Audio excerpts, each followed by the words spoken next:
Hello, ladies and gentlemen, welcome back to Exotic Astrology, and I'm very excited to show another example chart today. And the topic is how to see if you will be a good astrologer, or what are the different combinations which an astrologer could have, or should have, or must have. Alright, so there are hundreds and thousands of combinations like this which are mentioned in the classics, and I will not be quoting shlokas or references, but I will practically demonstrate some things, some principles which you can see, and these are also from my experience of the shlokas which I have read and I have learnt, and I have applied them practically, and I have seen them working right and left. So these are very crucial placements which one should be having, okay, or at least some of these placements. Now you may have all of these placements, but you may still not be into astrology, or you may just see astrology videos because there's some other combination in your chart which is not letting you take astrology 24 by 7, okay. And maybe you don't have any of these, but you may have some other combinations which are working for you, okay. So if you are interested very much in Jyotish, and when I say Jyotish, I mean in the study of Jyotish, okay, not in just watching transit videos depending on your sun sign and moon sign, okay. That is not a study of Jyotish, that is just looking at your own horoscope. But if you are really interested in Jyotish, or you know somebody who is very much interested, then you can write it down in the comments, the combinations and placements that you see in their horoscopes, okay, or even in your horoscope. All right, so this is the horoscope of a very beautiful astrologer, of a male, and he is exceptionally brilliant when it comes to astrology. His knowledge is far beyond of so many astrologers that I know, and therefore very kindly he has agreed to he has given me the permission to show this horoscope as an example. So therefore I would first pay my gratitude to this person, and the birth details will not be revealed, and please do not ask me the birth details, I will not give you the information. All right, there you go, beautiful horoscope here. So what are some of the combinations which an astrologer should have? Well, there are many combinations. First of all, we have to understand which are the planets that represent astrology. Well, there are three planets primarily. It is Jupiter, Sun, and Ketu. To some extent, Mars also, but primarily we have Jupiter, and then we have Sun, and then we have Ketu. So, if the Lord of the Ascendant, and also, sorry, we have the trinal houses, okay. So if the lords of the trines, or the ascendant lord, is somehow related to these planets like Jupiter, Sun, or Ketu, or if these planets are very well placed in kendras or trikonas, then one can be a very brilliant astrologer. But there are many steps to it. We will see one by one. So why? Because Sun is the Karaka for Jyotish. He is the Karaka for light. So unless Sun is well placed in somebody's chart, it is very difficult to enlighten others. And then we also have Jupiter. So what is Jupiter? Jupiter is the significator of the soul. He is Jiva Karak. So therefore, a person who has a great Jupiter along with a great Sun can actually guide others towards the higher fulfillment of Jyotish, okay. which is uh, which is very beautiful.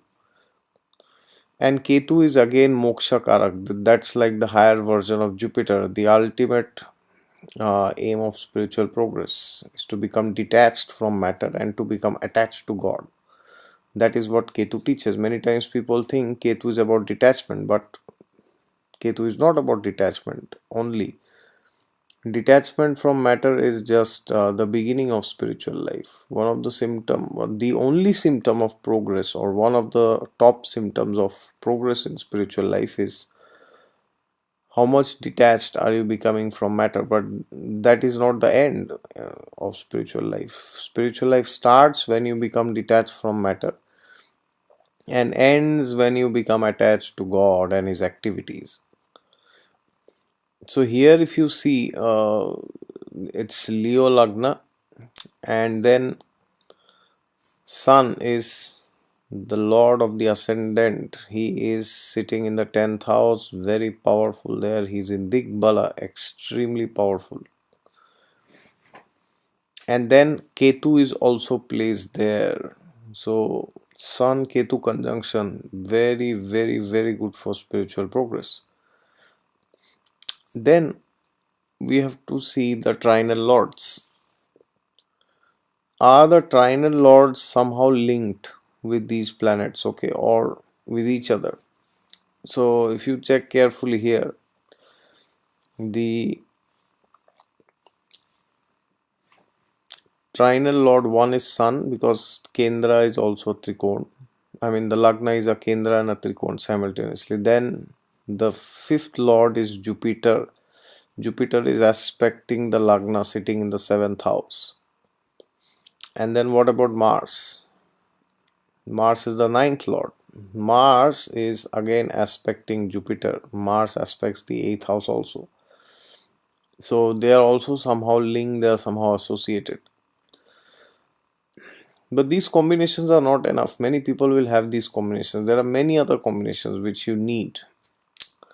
So when we talk of astrology as a tool to guide others, we also need to check the third house, okay?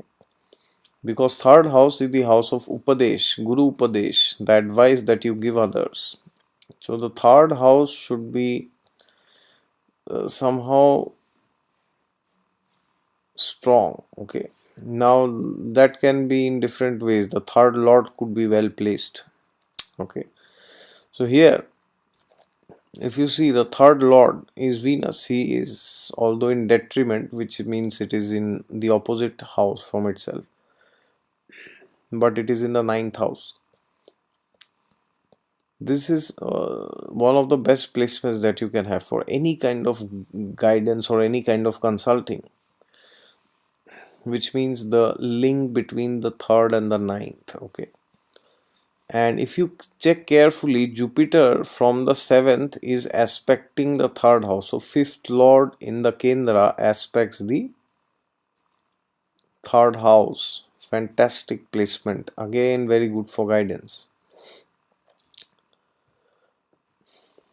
And apart from that, there are many other combinations. For example, another combination that I have seen is if somehow Jupiter and Moon are associated with each other, which means if either they are conjunct or they are aspecting each other or they are under Parivartan Yoga. So here Jupiter and Moon, they are conjunct. Now why is this a very good yoga? In fact, in my opinion, this is the best yoga which anybody can have. Why? Because when Jupiter and Moon are together,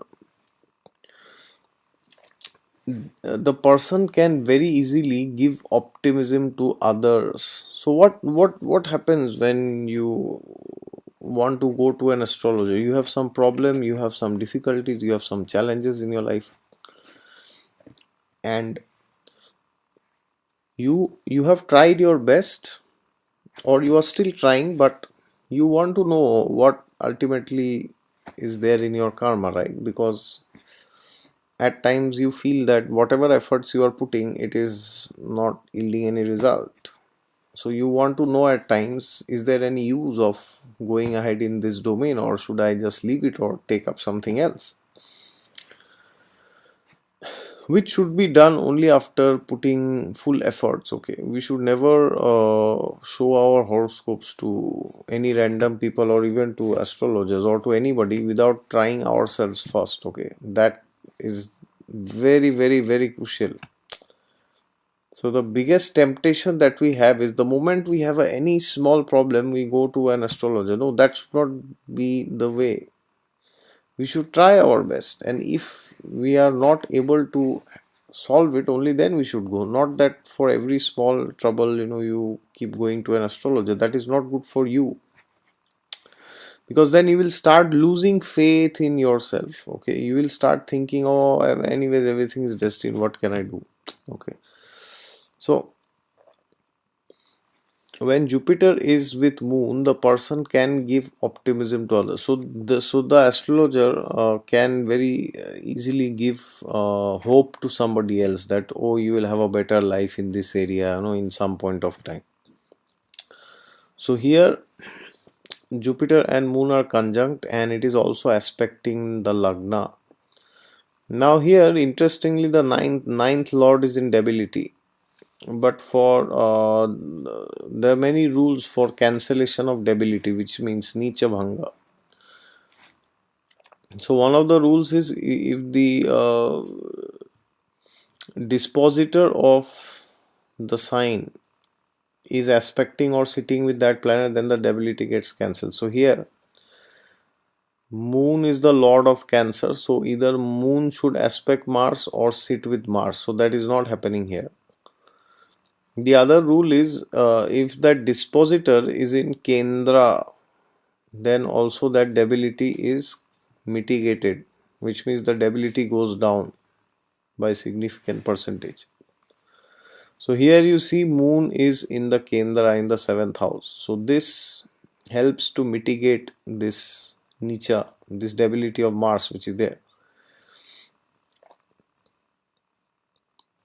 And also in the modern age, where we see internet and YouTube and websites, they are very much popular these days. So we can also check planets like Mercury. If Mercury is somehow associating with if Mercury Venus associates with the houses of money, which are the sixth, the second, the 10th, and the 11th. So here, if you see, Mercury is the second lord in the 11th, very good for finances. Then with the sixth lord Saturn, fantastic for finances. Then again aspecting back the 5th house, very good. And then you also have planets like Venus, which are in trines. Venus is also a guru, he is Daitya Guru, Shukracharya. So if Venus is in trines, then the astrologer can give very good guidance when it comes to material life, in areas of relationships especially.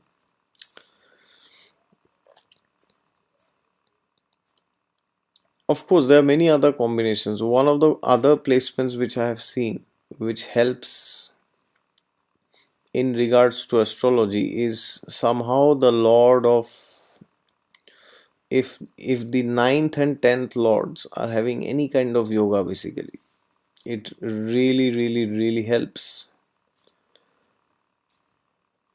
So here, if you see, the 10th lord is in the 9th house, and the 9th lord, which is Mars, is aspecting the house of the 10th lord. So Venus is ruling the 10th house, and it is also ruling the third house, Libra and Taurus. So Mars aspects 1, 2, 3, 4. So Mars is not aspecting Venus, but it is aspecting the house of Venus. This is also a kind of parivartan yoga which occurs. This is not actually a parivartan between the ninth and the 10th lord. This is like a parivartan, not direct parivartan. This is like an indirect parivartan between the ninth and the third lord, basically. Okay, because the third lord is in the ninth and the ninth lord is not in third. It is aspecting the third house. But somehow this third lord is also the 10th lord. Okay, so therefore Mars and Venus are very closely linked. So this is like a dharma karmadhipati yoga which is occurring. This is not exactly that, but you could say the results will manifest if the person takes this seriously. Okay. And of course, for Jyotish, we also need to check planets like Rahu and Ketu. Why Rahu? Because Rahu and Ketu, they deal with life and death.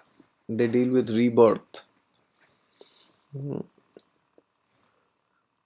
And here, if you see this Lagnesh, which is Sun, is conjunct Rahu Ketu. He is in this Rahu Ketu axis in that fourth house, 10th house, in the 4-10 axis.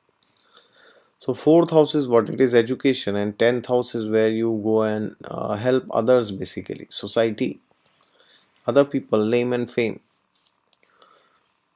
So this Lagnesh is in 10. This is there's a very beautiful yoga which is which the classics say this is called as Siddha Yoga, which means anything the person takes up, he is successful in that regard. And this ninth lord is in 12th, so this person had gone to a different country to pursue his masters, and when he went there he got interested in Jyotish, and he has done very good after that. Okay.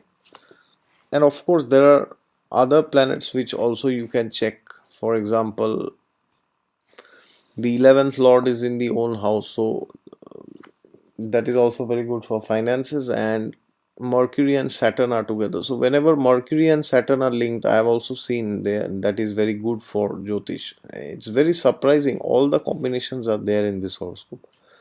Now why Mercury and Saturn are good for Jyotish? Because when Mercury and Saturn are conjunct, or they are somehow mutually aspecting each other, or in parivartan or sukshma parivartan, then what happens? The person has the ability to think deeply, not just superficially. Oh, okay, this planet is in this house, it will give this result.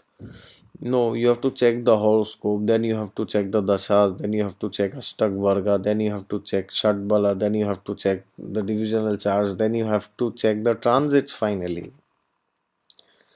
So this requires a lot of detailed efforts, and to understand where the flow of the chart is going. It's not a joke to look at a horoscope. Sometimes people they think that they should be able to make a prediction in 2 minutes or 5 minutes. No, I know astrologers from villages of India who take at least 1.5 to 2 hours before they make a single prediction. So watching horoscopes and predicting is not some fancy business that, oh, I predict in 5 minutes, he does it in 10 minutes, so I am better than him. It's not like that. And it also does not mean that somebody keeps doing all the analysis for 8 hours and then he can't still say anything about the horoscope. That is also not correct, or that is also not recommended. So therefore Mercury and Saturn placements, they are very good, I have seen, because they can help us to structure things properly, and they are very good friends also. And he has these combinations in the 11th house. 11th house is the house of gains and networks, and network circles is the house of finances. All right. So again, as I said, there are many other combinations which you could find. And yes, there are some difficulties, of course. Jupiter is in the 7th, which is not a very great placement. And yeah, I mean, you could go on finding difficulties. There are unlimited difficulties in this horoscope, like every other horoscope, but I will ignore those. And there are many challenges which this person has faced in his life, also, even in the study of Jyotish, primarily because of the debility of the ninth lord. Although the debility is getting mitigated by moon being in Kendra, but still the debility remains, and the debility doesn't disappear. So this can give difficulties in finding a guru or getting related to the guru. So there are multiple challenges which can come up. All right, so as usual, this chart is also not perfect like no other chart. So let us not expect to see perfect horoscopes, okay? Because everybody has malefics in their charts and everybody has difficulties in life. All right, thank you very much. And as I said before, if you know any other combination like this, then you can always write it down in the comments. I would love to see them. And if you are new to the channel, please subscribe to it below. And if you want a consultation from me, you can go to my website down in the description section of the videos. God is there with you all the time. Just look to him and you will find him. Bye bye.